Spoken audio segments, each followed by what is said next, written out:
پروردگار بحروں بر، پروردگار بحروں بر۔ اعوذ باللہ من الشیطان الرجیم، بسم اللہ الرحمن الرحیم۔ ان اللہ وملائکتہ یصلون علی النبی یا ایہا الذین آمنوا صلوا علیہ وسلموا تسلیما۔ اللہم صل علی سیدنا و نبینا و شفیعنا و مولانا محمد وعلی آل محمد وبارک وسلم۔ محترم خواتین و حضرات، السلام علیکم۔ پیام صبح کے ساتھ ایک بار پھر حاضر، میں ہوں آپ کا میزبان انیق احمد۔ قرآن کریم کی مختلف آیات گفتگو میں آتی ہیں روزانہ، اور سیکھتے ہیں اپنے ملک کے جید علماء سے کہ قرآن کریم ہمیں کیا کیا نصیحت اور کیا کیا روشنی اور کس کس طرح ہدایت فراہم کرتا ہے، تاکہ ہم عزت اور وقار کے ساتھ اپنی زندگیاں گزاریں۔ قرآن ہمیں کہاں دیکھنا چاہتا ہے اور ہمیں کیسا دیکھنا چاہتا ہے؟ پورا قرآن کریم انسان کی تعلیم اور اس کی تربیت کرتا چلا جاتا ہے۔ اپنے علماء کے ہم بڑے شکر گزار رہتے ہیں کہ وہ تشریف لاتے ہیں اور ان آیات کو کھولتے ہیں، قرآن کریم کا علم ہم تک منتقل کرتے ہیں۔ خواتین و حضرات، آج ہم سورہ قمر کی ایک چھوٹی سی آیت جو اسی صورت میں سورہ قمر میں اللہ تعالیٰ نے بار بار دہرائی ہے، اس پر بات کروائیں گے اپنے ملک کے ایک ممتاز مفسر قرآن سے۔ خواتین و حضرات، یہ سورہ قمر 5 جگہ یہ آیت آئی ہے، یہ بار بار دہرائی ہے اللہ نے کہ وَلَقَدْ يَسَّرْنَا الْقُرْآنَ لِلذِّكْرِ فَهَلْ مِن مُدَّكِرٍ۔ اس آیت پر بات کروائیں گے۔ اللہ فرماتا ہے کہ ہم نے اس قرآن کو نصیحت کے لیے آسان کر دیا، پھر کیا ہے کوئی نصیحت قبول کرنے والا؟ چھوٹی سی آیت، بہت سارے مضامین اس میں پوشیدہ ہیں، سیکھیں گے کس کے لیے قرآن کریم آسان ہے۔ ذکر کا لفظ آیا ہے، قرآن کریم ذکر کے لفظ کو کس کس انداز میں کہاں کہاں بیان کرتا ہے، یہاں ذکر کا لفظ کن معنوں میں ہے۔ وَلَقَدْ يَسَّرْنَا الْقُرْآنَ لِلذِّكْرِ، نصیحت کے لیے۔ فَذَكِّرْ إِنَّ الذِّكْرَ تَنفَعُ الْمُؤْمِنِينَ فَاذْكُرُونِي أَذْكُرْكُمْ وَاشْكُرُوا لِي وَلَا تَكْفُرُونَ اِنَّا نَحْنُ نَزَّلْنَا الذِّكْرَ وَإِنَّا لَهُ لَحَافِظُونَ۔ قرآن کریم میں کئی جگہ ذکر کے معنی ہیں جو ہم سیکھیں گے محترم ڈاکٹر محسن نقوی صاحب سے۔ خواتین و حضرات، ڈاکٹر محسن نقوی صاحب ہمارے ملک کا ایک جانا مانا نام، محبوب اور مقبول نام، پیام صبح کا لازمی جز۔ الحمدللہ اسی پروگرام میں پیام صبح میں 12 برس سے تشریف لا رہے ہیں۔ ویسے ہمارے ساتھ تو بہت قدیم تعلق ہے کہ کم از کم کوئی 20-21 سال سے ہمارے پروگرامز میں آتے رہے اور آ رہے ہیں۔ خواتین و حضرات، ڈاکٹر محسن نقوی صاحب کو خوش آمدید کہتے ہوئے پروگرام کا آغاز اللہ تعالیٰ کے بابرکت نام سے۔ سورہ قمر آیت نمبر 17۔ اعوذ باللہ من الشیطان الرجیم، بسم اللہ الرحمن الرحیم۔ وَلَقَدْ يَسَّرْنَا الْقُرْآنَ لِلذِّكْرِ فَهَلْ مِن مُدَّكِرٍ۔ وَلَقَدْ يَسَّرْنَا الْقُرْآنَ لِلذِّكْرِ فَهَلْ مِن مُدَّكِرٍ۔ وَلَقَدْ يَسَّرْنَا الْقُرْآنَ لِلذِّكْرِ فَهَلْ مِن مُدَّكِرٍ۔ صدق اللہ العظیم۔ ہم نے اس قرآن کو نصیحت کے لیے آسان ذریعہ بنایا ہے، پھر کیا ہے کوئی نصیحت قبول کرنے والا؟ خواتین و حضرات، محترم ڈاکٹر محسن نقوی صاحب کی خدمت میں اس سے پہلے کہ ہم رکھیں آج کے پروگرام کے حوالے سے پہلا سوال، کوئز۔ کل کے پوچھے گئے سوال کا درست جواب اور آج کا سوال آپ کی خدمت میں۔ کل کا سوال ہمارا یہ تھا کہ معراج کے سفر میں جو سواری آپ صلی اللہ علیہ وآلہ وسلم نے استعمال فرمائی اس کا نام کیا تھا؟ درست جواب براق۔ آج کا سوال نوٹ فرما لیجئے، اللہ تعالیٰ نے قرآن کریم میں حضرت مسیح علیہ السلام کی مثال کس پیغمبر سے دی ہے؟ حضرت آدم علیہ السلام سے، یا حضرت ابراہیم علیہ السلام سے، یا سرکار دو عالم صلی اللہ علیہ وآلہ وسلم سے؟ جو درست جواب آپ سمجھتے ہوں روانہ فرمائیے۔ ہمارے فون نمبرز ہیں 0092213452709۔ ہمارا دوسرا فون نمبر ہے 009221343000980۔ ہمارا ای میل ایڈریس ps@duniatv.tv، ہمارا SMS کا نمبر 3031، اور ہمارا واٹس ایپ کا نمبر ہے 00923218250194۔ حضرت ارشاد فرمائیے، چھوٹی سی آیت، بہت سارے مضامین، انتہائی جامع آیات میں سے ایک آیت۔ اللہ کیا فرما رہا ہے؟ ذکر سے یعنی نصیحت سے کیا مراد ہے؟ قرآن کریم ذکر کو کن کن معنوں میں بیان کرتا ہے؟ ارشاد۔ بسم اللہ الرحمن الرحیم۔ قبل اس کے کہ ہم ذکر کے معنی کے پر کچھ گفتگو کریں، جی ایک تفسیر کا اصول ہم عرض کر دیں۔ ہم طالب علم ہیں، مفسر قرآن نہیں ہیں، طالب علم ہیں تفسیر کے، جی اور وہ اصول یہ ہے، ایک جسے کہتے ہیں کہ قاعدہ ہے کہ التاسیس اولیٰ بالتاکید۔ تاسیس جو ہے وہ توکید کے اوپر فوقیت رکھتی ہے۔ اس قاعدے کے معنی یہ ہیں جو یہاں بھی وارد ہوتا ہے، عائد ہوتا ہے۔ معنی یہ ہے کہ جب دو ہم معنی الفاظ یا اسماء یا صفات تقریباً ہم معنی آ جائیں تو دونوں کے ایک ہی معنی نہیں لینے چاہیے۔ ایک کا معنی ذرا ایک کا معنی مختلف اور دوسرے کا مختلف ہوتا ہے قرآن، ورنہ وہ فصاحت قرآنی کے خلاف ہے۔ اچھا، کیونکہ حل من مدکر میں ادکر ہے، ادکروں کے معنی جو ہیں وہ ذکر کو ہی لیے گئے ہیں کہ یہ ذکر ہے، تو لہٰذا یہ کہا کہ ہم نے گویا کہ ذکر جو ہے یہ نازل کیا اور یہ ذکر ہی ہے، قرآن مجید جو ہے وہ ذکر کے لیے آیا ہے، اور کوئی حرف حل من مدکر کوئی ہے کہ جو اس سے نصیحت پکڑے، ذکر اس سے ذکر ہے اور ذکر سے نصیحت پکڑے۔ یہاں ان دونوں کے معنی مختلف ہیں اور وہ ہم آگے چل کے انشاءاللہ ذکر کریں گے۔ اچھا، یہ ہے وَلَقَدْ يَسَّرْنَا۔ یہاں پہلی بات جو ہے سمجھنے کی یہ ہے کہ یہ کوئی ایک سادہ سا بیان نہیں ہے کہ یہ کہہ دیا گیا کہ قرآن مجید کو ہم نے آسان کیا۔ ٹھیک۔ عربی زبان میں جب قد کا جو لفظ ہے وہ تاکید کے لیے آتا ہے، اور یہ لام جو اس پہ لگا ہوا ہے وہ بھی لام تاکید ہے، تو یعنی انتہائی زور دے کر اور انتہائی پختگی سے یہ یقین کے ساتھ کہ اس بات پہ پورا یقین رکھو، جی اس بات پہ پورا یقین رکھو کہ وَلَقَدْ یسرنا القرآن۔ جی اچھا، یہاں یہ نہیں کہا گیا کہ یسر القرآن یا یسر القرآن، قرآن کو آسان کر دیا گیا، بلکہ یہ فرمایا کہ یسرنا القرآن، ہم نے قرآن کو آسان کیا۔ یعنی یہ بات سمجھنا، جیسا کہ ہم بعض بیانات میں اور تفاسیر میں بھی دیکھتے ہیں کہ کہا گیا کہ قرآن مجید جو ہے وہ پڑھنے میں آسان ہے، لوگ آسانی سے حفظ کر لیتے ہیں، وہ سب اپنی جگہ حقائق ہیں، لیکن یہاں جو بات کہی جا رہی ہے وہ یہ ہے کہ اللہ تبارک و تعالیٰ آسان کرتا ہے، اور یہاں من یشاء نہیں کہا گیا، لمن یشاء، جس کے لیے وہ چاہے۔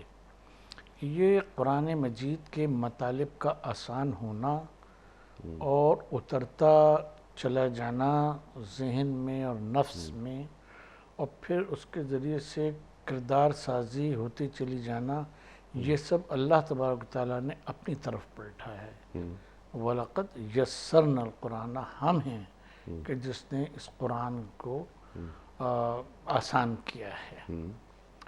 تو انسان کے لیے یہ آسان ہے اللہ تبارک و تعالیٰ کی طرف سے. اگر کوئی اس کی طرف پڑھتا ہے اور اس کا علم حاصل کرنا چاہتا ہے، اس کے ذریعے سے اپنے کو معاشرے کو درست کرنا چاہتا ہے، تو اللہ تعالیٰ پھر اس کے مطالب کو اور اس کے نفاذ اور نفوذ دونوں کو آسان کرتا چلا جاتا ہے اس کے لیے.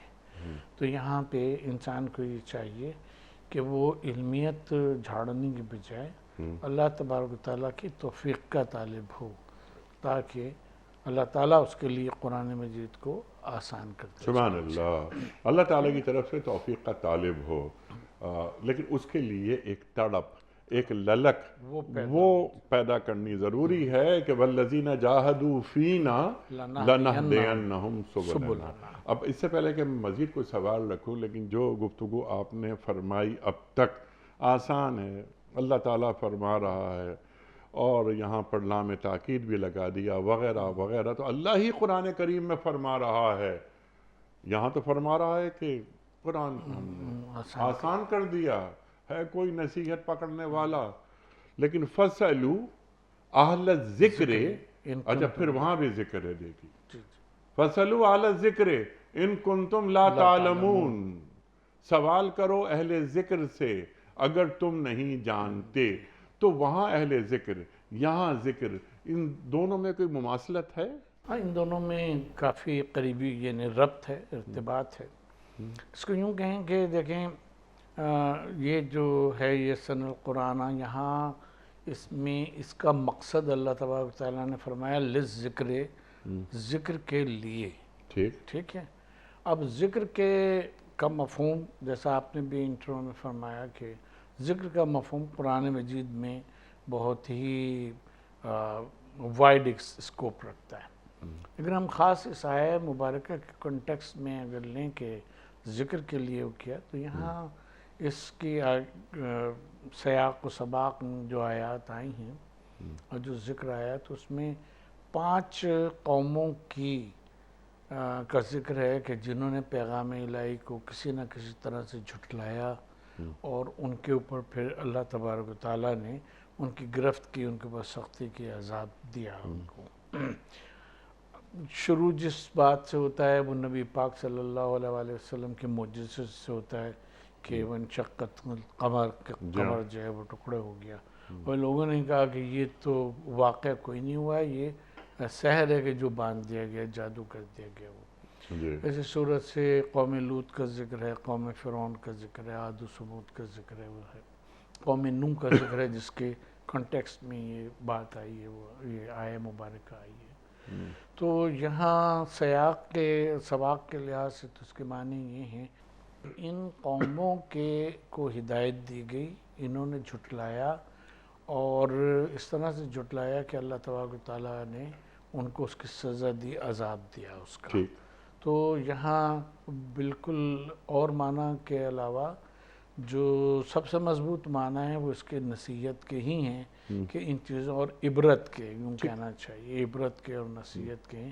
کیونکہ مقصد ہی یہ فرما رہا ہے اللہ تبارک تعالیٰ کہ للذکر، ہم نے اس کو آسان کر دیا. یعنی قرآن مجید کو اگر تاریخی واقعات جس میں جو واقعات آئے ہیں اس کو اگر تاریخ کے نقطہ نظر کی بجائے اس کو عبرت کے لیے پڑھا جائے اور نصیحت کے لیے پڑھا جائے جو قرآن کا مطالبہ ہے، تو اس سے نصیحت پکڑنا اور عبرت پکڑنا بہت آسان ہے. ٹھیک ہے. دیکھیے بائبل جس چیز میں اور ہمارے جو بھائی ہیں لوگ یہ جس چیز میں پھنسے وہ اس میں پھنسے کہ اب جیسے طوفان نوح کا ذکر، کیونکہ نوح علیہ السلام کا ذکر ہے تو ہم نوح کے حوالے سے بتائیں کہ طوفان نوح علیہ السلام کے سلسلے میں یہ کہا کہ وہ جناب 22 فٹ اونچا طوفان تھا، سیلاب جو آیا اور وہ ہوا اور پانی جو اس سے تنور سے نکلنا شروع ہوا زمین سے، تو وہ 22 فٹ اونچا تھا.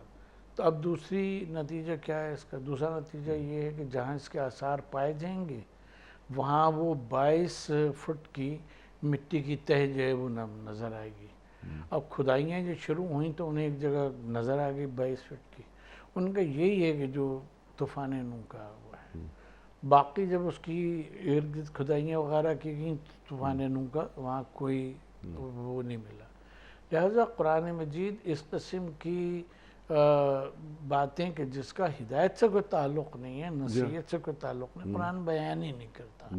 سیدھی بات یہ ہے کہ اللہ کا پیغام آیا ان قوموں پہ جن 5 قوموں کا ذکر ہے، ان لوگوں نے جھٹلایا، اور اسی میں قوم نوح بھی تھی. اللہ تبارک و تعالیٰ سے انہوں نے دعا کی، رب انی مغلوب فانتصر، اللہ تعالیٰ نے ان کی مدد فرمائی. تو اب اس ضمن میں کہا جا رہا ہے کہ اگر تم نصیحت لینا چاہتے ہو، بعثت قوم کے سدھرنا چاہتے ہو، عبرت حاصل کرنا چاہتے ہو ان واقعات سے، تو ہم نے قرآن مجید کو اس کام کے لیے بہت ہی آسان زبان میں بغیر ڈیٹس کے، ڈیز کے، سنین کے، ہم نے اس کو بیان کر دیا ہے. تم اس کو دیکھو اور اس سے نصیحت پکڑ کے اور اپنی زندگیاں جو ہے اس کو سنوارو. سبحان اللہ. اچھا، اب وہ جو آپ نے فرمایا کہ وَاسْأَلُوا أَهْلَ الذِّكْرِ إِن كُنتُمْ تَعْلَمُونَ، اس کا جو وہ لفظ ذکر ہی ہے، لیکن اس کا جو سرکمفرنس سے بالکل مختلف ہے، اس لحاظ سے کہ اس میں یہ بھی شامل ہے اور بھی بہت کچھ شامل ہے. جیسے قرآن کو ذکر کہا گیا تو وہاں بھی جو لوگ کے حقیقی تورات کا، زبور کا اور انجیل کا انڈسٹارٹڈ جو کتابیں تھیں ان کا علم رکھا کرتے تھے، جس کو قرآن نے کہا گیا کہ ان کے ذمہ تو یہ لگایا گیا تھا کہ یہ کلام کی اور احکام کی حفاظت کریں، لیکن یہ تو دوسری چیزوں میں پڑ گئے، انہوں نے لوگوں کو ایکسپلائٹ کرنا شروع کر دیا. تو اب اہل ذکر جو ہے یہاں فَاسْأَلُوا أَهْلَ الذِّكْرِ إِن كُنتُمْ لَا تَعْلَمُونَ، تو یہاں وہ ہے کہ یاد رکھنا یا دہرانا. دیکھیں، ایک بات یہ ہوتی ہے کہ ہمیں کوئی آیت یاد ہے، ہم اس کو اس وقت دہرانا ہے. آپ کو کوئی یاد ہے، آپ نے اس کو دہرایا، آپ کے ذہن میں آ گیا، آپ نے دہرا دیا پروگرام کے دوران، یا ہم نے دہرا دیا. ذکر اصلاً یہ ہے کہ اس طرح سے اس کے معنی مستحضر ہونے کے ہیں کہ وہ حکم جو آپ کو ساری دن مختلف سچویشنز کا سامنا پڑا کرتا ہے، اس کے متعلق جو احکام الہی ہیں وہ آپ کو مستحضر ہوں. ابھی ایک کیفیت سے نکلے، دوسری کیفیت میں آئے، تیسری کیفیت میں آئے، تو آپ کو اس کا، ہمیں اس کا علم ہونا چاہیے کہ اس موقع کے پر اللہ تعالیٰ اور اس کا رسول جو ہے اس کا کیا مطالبہ ہے. سبحان اللہ. تو اہل ذکر وہ لوگ ہیں. پرابلم ہو رہی ہو تو اہل ذکر کی طرف جائیں، رجوع کریں. کیسے معلوم ہو ہمیں ڈاکٹر صاحب کہ یہ اہل ذکر ہیں؟ اس کا جو سب سے وہ ہے بہتر طریقہ وہ یہ کہ خود ان کی زندگیوں کو دیکھا جائے، ان کے اسوے کو اور ان کی سیرت کو دیکھا جائے. اگر وہ قرآن مجید کے مطابق چل رہے ہیں، دیکھیں جیسے ہم نبی کریم صلی اللہ علیہ وسلم کے جو تربیت یافتہ حضرات ہیں، صحابہ اور اہل بیت، ان کے بارے میں دیکھتے ہیں، کیونکہ کہتے ہیں کہ اگر وہ یہ نہیں بھی کہہ رہے ہیں کہ ایسا میں نے نبی پاک صلی اللہ علیہ وسلم کو کرتے دیکھا یا ان سے سنا، تو بھی اس کو حدیث سمجھا جائے گا. اس کو حدیث کیوں سمجھا جائے گا؟ کیونکہ ان کی زندگیاں رسول اللہ صلی اللہ علیہ وسلم کے فرامین کے مطابق ڈھلی ہوئی تھیں. تو اگر ہم جس کی طرف رجوع کر رہے ہیں وہ خود قرآن مجید کی تعلیمات اور اس کی روح کے مطابق خود اس کی زندگی ڈھلی ہوئی ہے، تو وہی اہل ذکر ہے. ٹھیک ہے. تو جہاں مشکلات پیدا ہوتی ہیں قرآن کریم کو سمجھنے میں یا نصیحت حاصل کرنے میں، تو پھر اہل ذکر کی جانب رجوع کیا جائے. ان سے پوچھیں. اچھا، ایک تو نصیحت جو آپ نے بات فرمائی، بہت شاندار بات کہ نصیحت بنیادی جو باتیں ہیں توحید کے حوالے سے، رسالت کے حوالے سے، قیامت کے حوالے سے قرآن کریم ہمیں نصیحت کر رہا ہے. اور فذکر ان الذکر تنفع المؤمنین، ذکر کیے جائیے، آپ نصیحت بیان کیے جائیے. یہ نصیحت کرنا اہل ایمان کو فائدہ پہنچاتا ہے، یہ قرآن کریم بیان فرما رہا ہے. جہاں مشکلات آ جاتی ہیں تو اچھا، اب مشکلات جہاں آ رہی ہیں تو مجھ جیسا ایک عام آدمی قرآن کریم کو سمجھنے کے لیے آپ کی جانب رجوع کرے، یعنی علماء کی جانب رجوع کرے، تو قرآن کریم نصیحت حاصل کرنے کے لیے سب کے لیے آسان ہے. لیکن جہاں پر مشکلات القرآن آتی ہیں، کچھ مسائل آتے ہیں، یہاں کچھ تشبیہات آتی ہیں، استعارے آتے ہیں، تو اس میں ہم اولی الالباب کی جانب رجوع کریں گے. ہاں اہل ذکر کی طرف دیکھیں. ہم آپ سے عرض کریں اگر قرآن مجید کی آیات کی کیٹیگرائزیشن کریں نا تو تین چیزیں بہت واضح ہیں اس میں. ایک یہ کہ وہ آیات ہیں کہ جو عقائد کو مجملاً یا مفصلاً بیان کریں. ٹھیک ہے. ٹھیک ہے. ان کو تو پڑھنا ہے. جن کی حقیقت نہیں ہمیں ابھی تک کھلی ہے اس پہ بھی ایمان لانا ہے, اور جس کی جو حقیقتیں کھل گئی ہیں انسان کے تحقیق کے مطابق اس پہ بھی ایمان لانا ہے. دوسری وہ ہیں کہ جو اخلاقیات سے متعلق ہیں کہ معاشرت کس طرح سے کرنی ہے, وہ بھی صاف صاف ہیں. جھوٹ نہیں بولو, جھوٹی گواہی نہ دو, کسی کو دھوکہ نہ دو, یہ نہ کرو وہ کرو. تو یہ تو سب یسرنا میں ہے, یہ سب شامل ہے. ٹھیک ہے. اس میں فردر توضیح کے لیے, فردر سمجھنے کے لیے اس میں بھی علماء کو شامل رکھنا چاہیے. تیسری جو آیات ہیں وہ ہیں کہ جن کو ہم آیات احکام کہتے ہیں. یعنی ایسے ہی ہے کہ آپ یہ کہیں کوئی شخص انگلش پڑھا ہوا ہو, ماسٹرز کیے ہوئے ہو, ایون وہ کیے ہوئے ڈیلیٹ کیے ہوئے ہو, اس کے باوجود وہ شیکسپیئر کو تو پڑھ سکتا ہے آسان سے with the help of dictionary, لیکن قانون کی کتاب کو نہیں پڑھ سکتا. ٹھیک ہے. کیونکہ وہ ایک علیحدہ سبجیکٹ ہے اور بہت واس سبجیکٹ ہے. تو یہ ہے کہ ہر عربی جاننے والا, بولنے والا جو ہے وہ آیات احکام کی جو قانونی ایک وہ رکھتی ہیں, پرسپیکٹیو رکھتی ہیں, قانون کے مطابق اس کو انٹرپریٹ کرنا ہے, قانون کو استنباط کرنا ہے, وہ صرف ان کا کام ہے یا وہ کر سکتے ہیں کہ جن کی فیلڈ یہ ہے. جن کی فیلڈ یہ نہیں ہے ان کو وہ جب کہنا چاہیے کہ ایسی چیزوں میں دخل اندازی کرتے ہیں تو وہ پھر مراد الہی کو مراد انسانی سے بدل دیتے ہیں. مراد الہی کو مراد انسانی سے بدل دیتے ہیں کہ ہمیں اس وقت اس کی یہ تعویل کرنا ہے تاکہ یہ معاشرے کے ذہن سے اور جو چیزیں بہت سی جسٹیفائیڈ نہیں ہیں قرآن کے مطابق, شریعت کے مطابق, وہ ہماری جسٹیفائیڈ ہو جائیں. اچھا. ہم وہاں لغت کھول کے بیٹھ گئے اور میں دیکھا اچھا اس لفظ کے تو یہ معنی اور ہیں, اچھا یہ اور معنی, تو ضروری ہے کہ ہم صوم کے معنی جو ہیں وہ وہی کھانا پینے سے اور جو منیات ہیں ان سے رکیں, اور اس وقت سے اس وقت تک رکیں. صوم کے معنی اگر رکنے کے ہیں تو بس ہم نے رکنے کی نیت کر لی, جن سے ہمیں رکنا چاہے ہم نے رک گئے, جس وقت چاہا رک گئے, جس وقت چاہا ہم نے کھول لیا اس کو. گھنٹے طے کر لی, 14 گھنٹے میں ہمیں ان منیات کو دوبارہ شروع کرنا. تو یہ ہے کہ وہ پھر مراد الہی نہیں رہتا, کیونکہ اس کی انٹرپریٹیشن اس نے شروع کی کہ جو خود قانون کا آدمی نہیں تھا.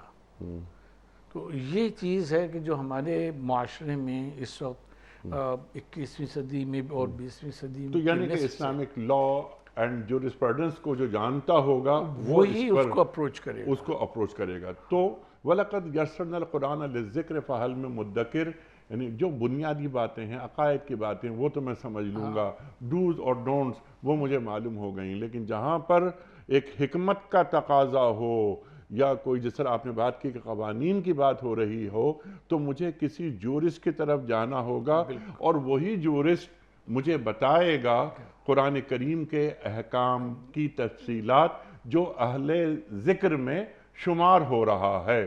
بالکل یہی چیز ہے جس کو حکمت بالغہ قرآن مجید نے کہا. جی, حکمت بالغہ کہا ہے, وہ یہی چیز ہے کہ ہم ہیں بہت اچھی انگلش فرض کے جانتے ہیں, لیکن ہم اگر طب کی کتاب اٹھا کے میڈیسن کی دیکھیں گے, سرجری کی, تو اس میں ہمیں کچھ نہیں سمجھ میں آئے گا. پڑھ ریڈنگ کرتے چلے جائیں گے. جی, قرآن کی ریڈنگ کرنا اور چیز ہے, قرآن کو بطور ذکر کے اور استذکار کے حاصل کرنا وہ بالکل دوسری چیز ہے. یعنی معلوم یہ ہو کہ ایک اہل فہم آدمی وہ دیکھے گا آپ جیسا کہ مراد رسول صلی اللہ علیہ وسلم اس میں کیا ہے اور منشاء خداوندی کیا ہے. بالکل.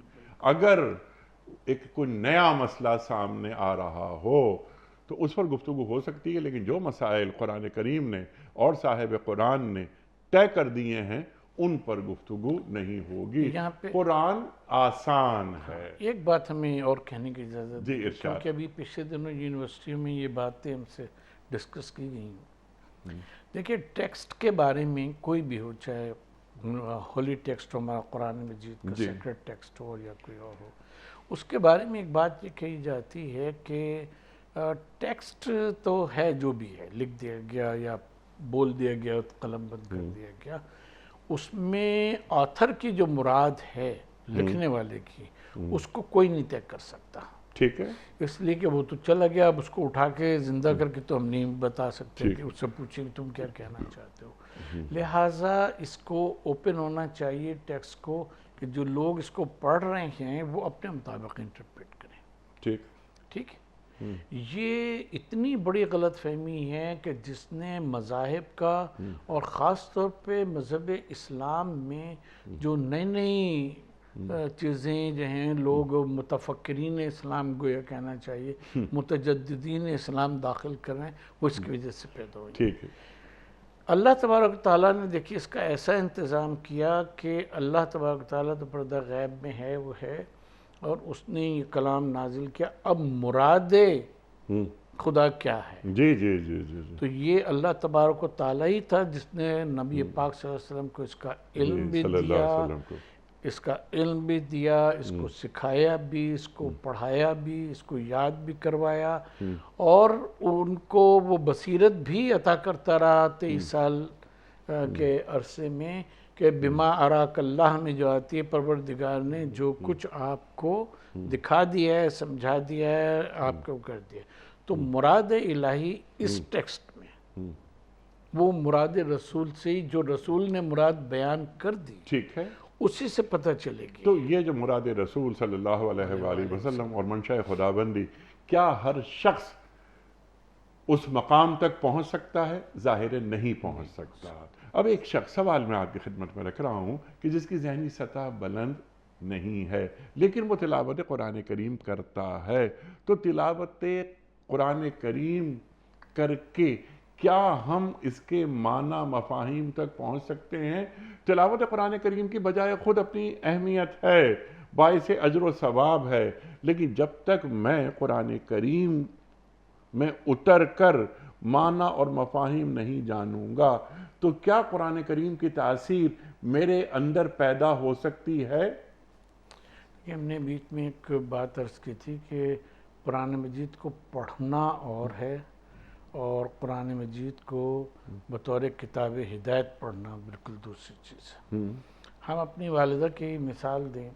ہماری والدہ کسی اسکول کی پڑھی ہوئی نہیں تھی، لیکن وہ الف بے جیم یہ پہچانتی تھیں، ہندی کے بھی پہچانتی تھیں، اور انگلش کی ABCD بھی پہچانتی تھیں. تو ہم لوگ جب چھوٹے تھے اور پڑھتے تھے تو وہ بعض اوقات عبارت پڑھ لیتی تھیں، ہم لوگ نہیں پڑھ پاتے تھے. ٹھیک ہے. وہ کہتی دیکھو معنی تو مجھے نہیں آتے، لیکن میں پڑھ دیتی ہوں تمہیں کہ یہ لفظ ہے لکھا ہوا. ٹھیک. ٹھیک. تو یہ ہم اپنی والدہ کی مثال ہے اس لیے دے رہے ہیں کہ ہم سے پہلے کی جنریشن کی بہت سی والدائیں جو ہیں وہ اسی طرح کی تھیں. بعض لکھنا جانتی تھی، بعض پڑھنا نہیں جانتی.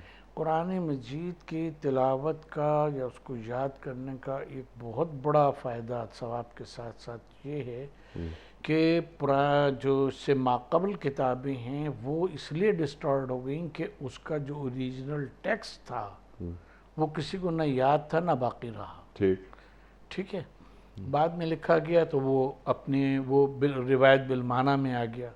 قرآن مجید روایت بالمعنی نہیں ہے، کروڑوں اربوں طرح سے یہ محفوظ ہے الحمدللہ، اور جو نئی ٹیکنالوجیز آتی جا رہی ہیں یہ محفوظ ہوتا چلا جا رہا ہے. تو اس کی تلاوت کرتے رہنا باعث ثواب اپنی جگہ پر، لیکن قرآن کی حفاظت کا سبب ہے. ٹھیک ہے. اچھا، اب یہ ہے کہ عام آدمی اس کو اگر پڑھے بغیر معنی کے تو وہ تو اسی طرح سے پڑھنا ہے جیسا ابھی ہم اپنی والدہ کا یا کوئی دوسرے شخص اپنی والدہ یا دادی کی مثال دیں، تو وہ پڑھے گا تو وہ چیز جو ہے وہ اس کی سمجھ میں نہیں آئے گی. لہٰذا زور دیا جاتا ہے اس بات پر ہمارے پارٹ آف دی ورلڈ میں، اور ہم ہمیشہ اس بات کو کہتے ہیں، جو شاہ ولی اللہ محدث دہلوی رحمہ اللہ نے محسوس کیا کہ اس کا ترجمہ ہو اس طرح سے کہ جو زبان ہے قاری کی جی اس میں وہ اس کو سمجھ سکے. ٹھیک. لیکن کوشش یہ ہونی چاہیے کہ ہم اصل زبان قرآن جو ہے اس کو ہم سمجھ سکیں. امتداد زمانہ سے یہ ہوا ہے کہ خود اہل عرب جو ہیں وہ قرآن مجید پڑھنے کے لیے اپنے بچوں کے لیے قاریوں کا اور دیگروں کا انتظام کرتے ہیں، کیونکہ یہ عربی اب گویا کہ گلی محلوں میں سوقی عربی تو نہیں ہے کہ جو بولی جاتی ہے، لہٰذا ان کو دشواریاں. اس چیز کے اوپر قابو پانا ضروری ہے. قرآن مجید کی سمجھ کے جہاں تک تعلق ہے، اس میں ہم یہ کہیں گے کہ جو ایک اس کا بہت اعلیٰ درجہ وہ ہے کہ جو علامہ اقبال نے فرمایا ہے، تیرے ضمیر پہ جب تک نہ ہو نزول کتاب، گرا کشا ہے نہ راضی نہ صاحب کشا. تو یہ جو ضمیر پہ نزول کتاب کیسے ہوتا ہے؟ محض تلاوت قرآن کریم سے ہو جاتا ہے؟ جب دیکھیں ایک لفظ ہے مثلا ذہبہ گیا، جا آیا، یہ ہم کہہ رہے ہیں تو یہ عربی ہے. لیکن جب ہم اس کو قرآن مجید میں پڑھتے ہیں جی تو ہمارے اس میں یہ نہ ہوتا ہے کہ اب یہ اللہ تبارک و تعالیٰ فرما رہا ہے، جی یہ اب زبان خدا بندی ہے، یہ عربی نہیں ہے. ٹھیک ہے. جس کے لیے ہم کہتے ہیں اکثر کہ قرآن مجید کی اپنی ایک زبان ہے. قرآن مجید عام عربی زبان میں نازل ٹھیک ہے. نہیں ہوا. تو جب ہم کسی بھی چیز کے کوئی قرآن مجید کی کوئی آیت اور کوئی سورہ کوئی جز کے لیے یہ نہیں سمجھتے ہیں اب اس وقت اللہ تبارک و تعالیٰ ہم سے مخاطب ہے. یہ 1400 سال پہلے نہیں اترا. اب اس وقت جب ہم اس کو پڑھ رہے ہیں تو یہ ہم سے مخاطب ہے اور ہمارے اس کے اوپر گویا ضمیر پہ اتر رہا ہے. ہمیں اس کے مطابق اپنے کو چینج کرنا ہے. اگر وہ جھوٹ سے، خیانت سے متعلق اور یا پھر اچھائیوں سے متعلق اقربا اور یتیموں کا خیال رکھنا اور دیگر چیزوں سے متعلق آیا بر پڑھ رہا ہے تو سب یہ سمجھے اب اللہ تعالیٰ مجھ سے یہ مطالبات کر رہا ہے. تو وہی چیزیں کتاب سے نکل کر کوئی ہمارے ضمیر کا حصہ جو ہے وہ بنتی چلی جاتی ہیں. لیکن اس کے لیے یہ بات ضروری ہے، اس بات کی حضوری ضروری ہے کہ ہم اس وقت اس کو کتاب سمجھ کے نہیں، اللہ تبارک و تعالیٰ کا کلام اور اپنے سے مخاطبت سمجھ کے اس کو پڑھیں.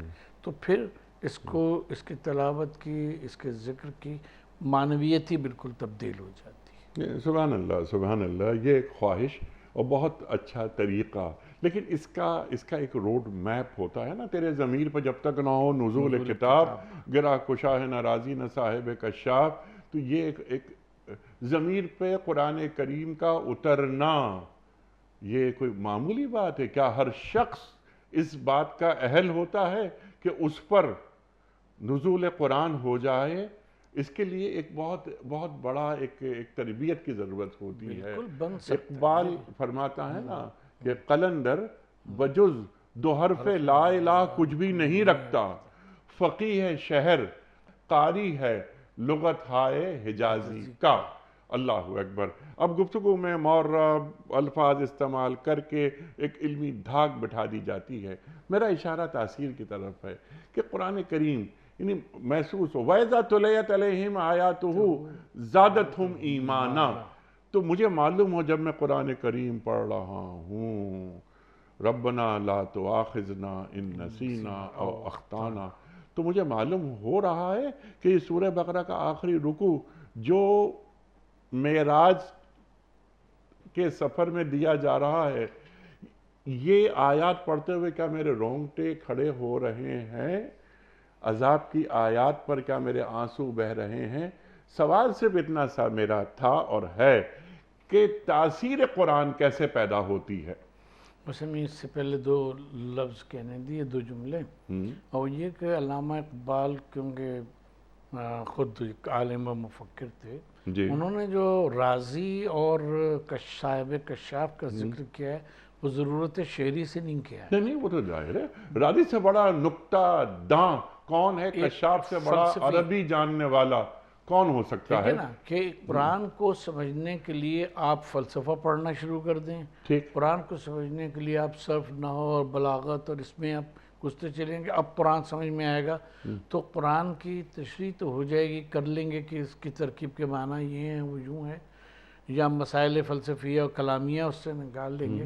لیکن وہ نزول جو ہے نفس کے اوپر وہ کیسے ہوتا ہے؟ آپ بات فرما رہے ہیں وہ ہاں، اور اسی میں یہ بھی کہ وجلت قلوبہم، جی جو جی، انہیں کہا جاتا ہے دل دہل جاتے ہیں، دل دہل جاتا ہے، اللہ اکبر، وہ وہی نقطہ ہے کہ جس کو کی طرف ہم نے پہلے بھی اشارہ کیا تھا. ہم یہ سمجھتے ہیں کہ اگر ہم قرآن مجید کو ایک کتاب کے ساتھ ساتھ، کی کتاب تو ہے وہ ہمارے سامنے، ذالک الکتاب لا ریب فیہ، اس کے ساتھ ساتھ ہم اس بات کو مستحضر رکھیں کہ یہ اللہ تعالیٰ ہم سے مخاطب ہے ایک بات، اور جو کچھ وہ فرما رہا ہے ظاہر ہے وہ اصدق الصادقین، اس سے بڑا کوئی صادق نہیں ہے. اگر وہ یہ کہہ رہا ہے کہ میں یہ گویا جزا دوں گا وہ جنت کی صورت میں یا اور کسی صورت میں، تو وہ بھی اسی طرح سے حقیقت ہے. میرا وجود حقیقت نہیں ہے، بلکہ اس نے جو فرمایا ہے وہ حقیقت ہے. یا جو عذاب کی آیتیں ہیں یا قوموں کے عروج و زوال کا جو فلسفہ قرآن مجید جو پیراڈائم بیان کرتا ہے اس کو پڑھ کے کہ یہ ایسا حق ہے، یہ ایسا حق ہے کہ اس کے سوا کوئی دوسری بات جو ہے وہ ممکن نہیں، تو پھر انسان کے اس میں اس کی تاثیر جو ہے وہ پیدا ہونا شروع ہو جاتی ہے کہ جب وہ آیات بشارت سے گزرتا ہے تو وہ خوش ہوتا ہے اور اپنے کردار کو اس کے مطابق بنانے کی کوشش کرتا ہے کہ وہ آیات بشارت جو ہیں وہ اس پہ پوری اتریں، اور جب وہ آیات عذاب یا نکارت جو ہے اس کو پڑھتا ہے تو وہ اپنی عیوب پہ نظر کرتا ہے اور وہ سوچتا ہے کہ میں اس سے کس طرح سے اپنے نفس کو اور اپنی ذات کو پاک کروں.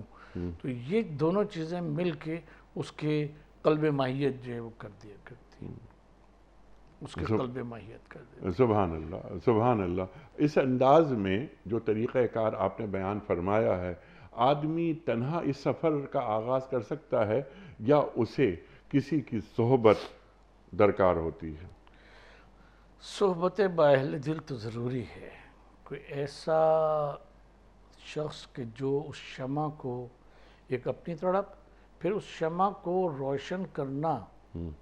دیکھیں شمع موجود ہوتی ہے، وہ جب تک اس میں وہ شعلہ جو ہے وہ نہیں بنتا اس وقت تک روشنی نہیں ہوتی. ٹھیک. تو اپنے دل میں شمع رکھنا، بجھے بھی شمع رکھنا کہ بس مجھے یہ ہو جائے، وہ نہیں ہوا کرتا جب تک کہ کوئی اس شعلے کو فروزاں نہ کرے. ٹھیک.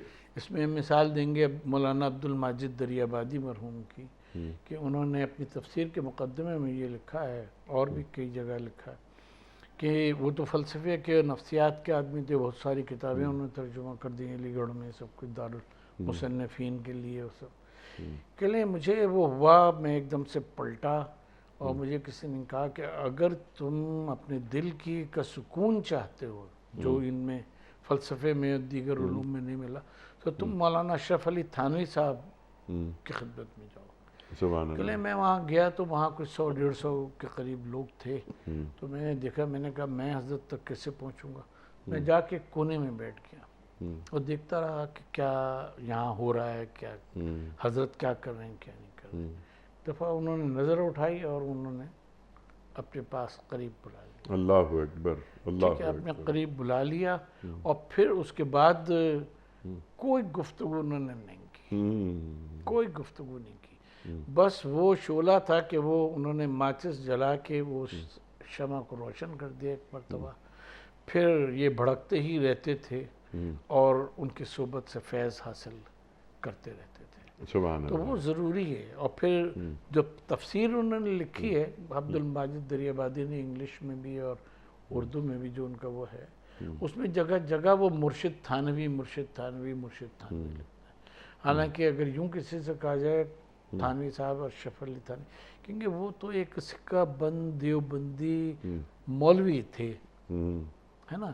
ان کا روحانیات سے کیا تعلق ہو؟ تو پاکی طہارت کے مسائل جانتے ہوں گے، وہ کیا جانتے ہوں گے. اس کے بعد آپ بوادر النوادر اور دوسری کتابیں آپ پڑھیے مولانا اشرف علی تھانوی کو، آپ کو احساس ہو جائے گا کہ یہ شخص فلسفے میں بھی یکتا تھا، منطق میں بھی یکتا تھا، اور علوم جتنے علوم ابجدیہ میں بھی یکتا تھا. سبحان اللہ، سبحان اللہ. اور پھر جو ان کے اشکالات کے پھر انہوں نے جوابات دیے، وہ خود ہی سے بات کرتے تھے، جو ان کے دل میں اشکال ہوتا تھا اس پہ وہ خود سے بات کرتے تھے، جب ان کو کہنا بھی نہیں پڑتا تھا، اللہ اور اس کے جواب دیتے ہی چلے جاتے تھے۔ تو صاحبان علم اور صاحبان ذکر جو رسول سے اور اللہ سے مل جاتے ہیں، ان کی پھر قلب ماہیت اس طرح سے ہوتی ہے کہ ان کا قلب جو ہے وہ پھر آئینہ بن جاتا ہے، جس میں دوسرے کا عکس نظر آتا رہتا ہے اور وہ اس کو ٹھیک کرتے چلے۔ سبحان اللہ، سبحان اللہ، سبحان اللہ۔ یک زمانہ صحبت با اولیاء بہتر از 100 سالہ طاعت بے ریا۔ مولانا روم نے فرمایا تو وہ ایک اللہ والے کی صحبت آدمی کو نکھار دیتی ہے، دنیا سے محبت کو گھٹا دیتی ہے، نکال بھی دیتی ہے، اور اللہ اور بندے کا تعلق مضبوط کر دیتی ہے۔ اچھا، قرآن کریم کو پڑھنے کے بعد سب سے پہلی محبت ہمیں اللہ سے پیدا ہونی چاہیے، ہے نا؟ بالکل، کہ لا الہ کا مضمون ہماری سمجھ میں آنا چاہیے، وہی کہ قلندر بجز 2 حرف لا الہ کچھ بھی نہیں رکھتا، فقیہ ہے شہر قاروں ہے لغت ہائے حجازی کا۔ تو گفتگو تو ہوتی رہتی ہے، لیکن اللہ تعالیٰ کے قریب آنا، اللہ کی محبت کو اپنے اندر محسوس کرنا۔ ہم ایک بات ناظرین سے کہیں گے اچھا، کہ حدیث کا پورا لٹریچر اٹھا کے دیکھ لیں، سیرت کا پورا لٹریچر اٹھا کے دیکھ لیں، جی، کہیں ایسا نہیں ملتا۔ یہ تو ملتا ہے کہ کسی صحابی نے جو دیگر علاقوں سے تعلق رکھتے تھے یا وہیں کے لوکل تھے یا اور کہیں کے، کہ پوچھا ہے نبی پاک صلی اللہ علیہ وسلم سے کہ اس آیت کا کیا مطلب ہے، یا آپ نے یہ جو فرمایا اس میں اس لفظ کا کیا مطلب ہے۔ مشکل سے 100 مقامات آپ کو جی ہاں، کہیں ایسا نہیں ملتا کہ جو افصح العرب تھے نبی پاک صلی اللہ علیہ وسلم، انہوں نے کہیں تشریحات لغوی اور صرفی اور نحوی اور یہ سب فرمائی ہوں، اور تزکیہ نفس جو ہے وہ بغیر ان سب چیزوں کے آپ نے کیا، اور تزکیہ نفس ہے ہی ایسی چیز اللہ اکبر، اللہ کہ جب اکبر، آپ معنی کے بجائے ان گروہ میں اور پیچیدگیوں میں پڑ جاتے ہیں۔ اللہ اکبر۔ پھر اقبال یاد آتے ہیں، اقبال کا نثری حصہ آپ فرماتے ہیں کہ ایک گریجویٹ، اس زمانے کا گریجویٹ، ایک گریجویٹ بے عمل مسلمان کے مقابلے میں مجھے ایک جاہل با عمل مسلمان زیادہ قبول ہے۔ بالکل، تو وہی کہ مانوی مباحث وغیرہ، لفظوں کی جگالی، بڑی بڑی لمبی چوڑی بحثیں ہو رہی ہیں، یہ معاملہ یہاں، یہ لام تاکید، نون ثقیلہ وغیرہ، چلتا پھرتا کردار نظر آ رہا ہے یا نہیں کہ یہ آدمی قرآن کریم کی تاثیر کو قرآن کریم سے کشید کر سکا، اللہ سے اس کا تعلق کچھ بنا یا نہیں بنا، اور اللہ کے رسول صلی اللہ علیہ وآلہ وسلم کی سیرت جو آپ نے بیان فرمائی کہ اس سیرت سے اس نے کیا استنباط کیا ہے، ورنہ محض یہ گفتگو، پھر گفتگو، پھر گفتگو، پھر گفتگو، چلتا پھرتا کردار۔ اچھا ڈاکٹر صاحب، وقت ختم ہو رہا ہے پروگرام کا، ٹو ڈوز، چند کرنے کے کام آپ ہمیں تعلیم کر دیں کہ کیا کرنا چاہیے کہ ہم قرآن کریم سے جو تعلق ہمارا ہونا چاہیے وہ تعلق پیدا کر سکیں اور استفادہ کر سکیں قرآن کریم سے، وہ استفادہ کہ جو شاید ہم نہیں کر پا رہے۔ ہم بڑا مطالعہ کرتے ہیں، یعنی امت کی سطح پر ہم قرآن کو جاننے کی کوشش کرتے ہیں، علوم القرآن میں بہت ہم آگے بڑھتے ہیں، لیکن اگر ہم قرآن کریم سے سچے پکے معنی میں وابستگی اختیار کر چکے ہوتے تو آپ فرمائیے گا، میں شاید کا لفظ یہاں لگا رہا ہوں، تو شاید اس زوال کا ہم شکار نہیں ہوتے۔ ارشاد۔ یقیناً ہم اس زوال کا شکار نہیں ہوتے۔ ٹھیک، کہ ایک بات یہ ہم عرض کریں خود اپنی ذات کے بارے میں، قرآن مجید اور اس کی لغت اور یہ صرف و نحو اور یہ بلاغت، اس کے اوپر ہم نے بہت پڑھا بھی اور لکھا بھی بہت ہے۔ آج کل بھی کچھ نہ کچھ فروغ کے اوپر ہم لکھ رہے ہیں کر رہے ہیں۔ ٹھیک، جو قرآن مجید ہمیں سمجھ میں آنا شروع ہوا، وہ اس وقت سمجھ میں آنا شروع ہوا کہ جب ہم نے قرآن مجید کا اور سیرت کی کتاب کا ساتھ ساتھ مطالعہ شروع کیا. اچھا. یعنی 2 گھنٹے ہم لگاتے تھے، 1 گھنٹے ہم قرآن مجید پڑھتے تھے، اور پھر سیرت اس وقت ہمارے پاس رحمت للعالمین قاضی منصور پوری جو تھے ان کی، جی. اور نور بخش توکلی کی سیرت رسول اللہ تھی ہمارے پاس. جی. یہ ہم ملتان کی اپنی چٹپنے کی کلاس 5th 6th کی بات کر رہے ہیں. اچھا. اس وقت احتشام الحق تھانوی صاحب کی تفسیر کا کالم جنگ میں آیا کرتا جی. تھا، وہ پڑھتے تھے. جی. اور مودودی صاحب کی تفہیم. ہاں جسارت میں ان کا وہ آیا جسارت میں، اور تفسیر. ہاں وہ تو بعد میں پوری جی. تفسیر بنی. تو ہم نے یہ دیکھا کہ ان چیزوں کے ساتھ بجائے ہم ساتھ ساتھ سیرت رسول کریم صلی اللہ علیہ وسلم کا ہم مطالعہ کریں. سبحان اللہ. جو آیت چل رہی ہے، جس کیریکٹر کے، جس اس کے پہلو کے اوپر، یا عقیدے کے جس پہلو کے اوپر، اس کو ہم کو ریلیٹ کر کے سیرت سے ملا کے پڑھتے تھے. کیونکہ رسول اللہ صلی اللہ علیہ وسلم کی زندگی اور قرآن مجید جو ہے وہ بالکل پیرالل اور ایک کے ساتھ دیکھتے. کانا خلقہ القرآن. ام المومنین حضرت عائشہ صدیقہ رضی اللہ تعالی عنہا کا فرمان. اچھا ڈاکٹر صاحب، عام طور پہ ہم یہ کرتے ہیں کہ جن کو ایک ذوق ہوتا ہے قرآن کریم کو سیکھنے کا، وہ کسی تفسیر کا ضرور مطالعہ کرتے ہیں. کیا ایک تفسیر زندگی بھر کے لیے کافی ہوتی ہے؟ کبھی بھی نہیں. کبھی بھی نہیں ہوتی. سبھی ساتھ ساتھ ہم ہمیشہ یہ زور دیں گے کہ ساتھ ساتھ اگر آپ نے نبی پاک صلی اللہ علیہ وسلم کی سیرت کا مطالعہ نہیں کیا، وہ تو قرآن اور صاحب قرآن ساتھ ساتھ چلتے ہیں ہمیشہ. اچھا، کیا ایک سیرت کی کتاب جو ہم نے پڑھی یا 100 برس پہلے لکھی گئی ہے، کیا آج کی کتاب میں عہد کا لمس شامل ہوتے ہوئے، اور قرآن کریم کی تفسیر عہد کا لمس آج قرآن کریم کی اس آیت کی تفہیم ان معنوں میں کی جائے تو یہ عمل درست ہے؟ دیکھیں، قرآن مجید کیونکہ انشاءاللہ ظاہر ہے کہ تا قیام قیامت باقی رہنے والی ہے. نبی پاک صلی اللہ علیہ وسلم کی نبوت اور ان کی جو اسوہ حسنہ ہے وہ تا قیام قیامت کرنے والی چیز ہے. اور یہ نازل ہی اس لیے ہوئے ہیں کہ لوگوں کے جس قوم سے تعلق رکھتے ہیں، جس قومیت سے تعلق رکھتے ہیں، ان کے مسائل کا حل اس کے اندر موجود ہے. اور یہ ٹائم ٹو ٹائم اس پر نظر ثانی ہوتی رہنی چاہیے. ہر 10 سال بعد ہم نے جو اندازہ لگایا، ہر 10 سال بعد نئی تفسیر کی اور سیرت کے نئے گوشوں کو اجاگر کرنے کی ضرورت ہے. اللہ اکبر. کم از کم 10 سال بعد. سبحان اللہ، سبحان اللہ. کیونکہ قرآن کبھی پرانا نہیں ہوتا، اور صاحب قرآن کی سیرت کبھی پرانی نہیں ہوتی. لقد کان لکم فی رسول اللہ اسوۃ حسنہ. عہد کا آدمی تبدیل ہوتا چلا جاتا ہے، سائنس تبدیل ہوتی چلی ہے، مسائل تبدیل ہو جاتے ہیں. تو عہد سے خواہ وہ کوئی عہد ہو، آج 1500 سال بعد بھی قرآن کریم ایک زندہ تازہ کتاب محسوس ہوتی ہے. یعنی عہد سے جوڑا جائے، عہد سے فنڈامنٹلز قرآن کریم سے لے کر انہی فنڈامنٹلز کی روشنی میں سسٹم بنا دیے جائیں.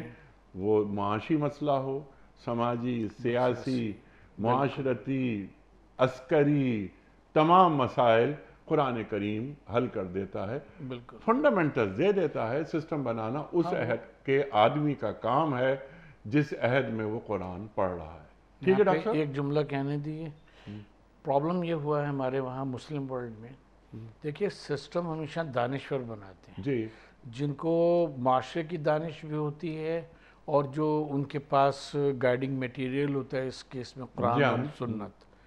ہمارے وہاں کچھ سمجھا ہی جاتا ہے کہ شاید علماء جن کو دانش مذہب حاصل ہے، جتنی بھی حاصل ہے، وہی ہمیں سسٹم بھی بنا دیں گے. اس لیے خرابی پیدا ہوتی ہے. اس سے بڑی خرابی یہ کہ جو بعض اوقات حکمران سسٹم بنانے میں مصروف ہو جاتے ہیں.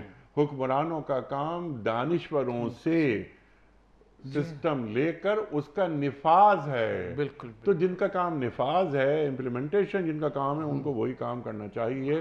دانشوری براہ کرم وہ چھوڑ دیں. ڈاکٹر صاحب، میں آپ کا بڑا ممنون، بڑا شکر گزار. بہت ساری باتیں اور بہت مجھے مزہ آ رہا تھا آپ سے بات کر کے، لیکن بتایا جا رہا ہے کہ وقت ختم ہو گیا۔ انشاءاللہ کسی اور وقت آپ سے مزید سیکھیں گے۔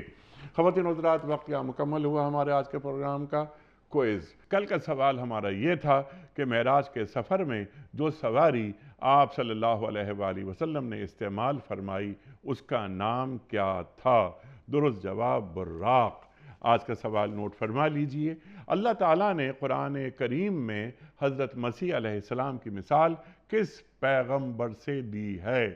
حضرت آدم علیہ السلام سے، یا حضرت ابراہیم علیہ السلام سے، یا سرکار دو عالم صلی اللہ علیہ وسلم سے؟ جو درست جواب آپ سمجھتے ہوں روانہ فرمائیے۔ ہمارے فون نمبرز ہیں 0092213452709۔ ہمارا دوسرا فون نمبر ہے 0092213400980۔